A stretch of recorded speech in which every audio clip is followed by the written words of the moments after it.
Hi, in this video I'm going to show you how to add music to your RedNote video. All you have to need, tap on this plus icon to create a new post. Here you can select an existing video from your gallery, or you can select here camera. And now allow RedNote to record audio. I'm tapping here while using the app.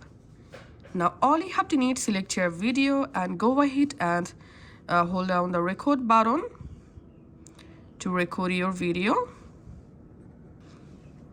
Once your recording finished, tap on done. And now here you will find this music option at the top.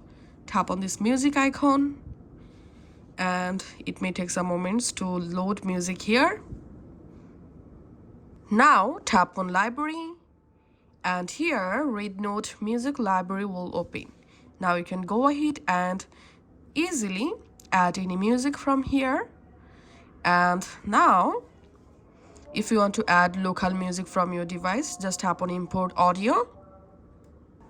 So from this hot list I'm going to add this music, for example, and tapping on apply. And here we can see the music add date. Now tap on this scissor icon and then you will be able to crop the music just like so. Tap on done, tap on done, tap on next, and now you can go ahead and post this new video with music. So that's how you can do it. Thanks for watching.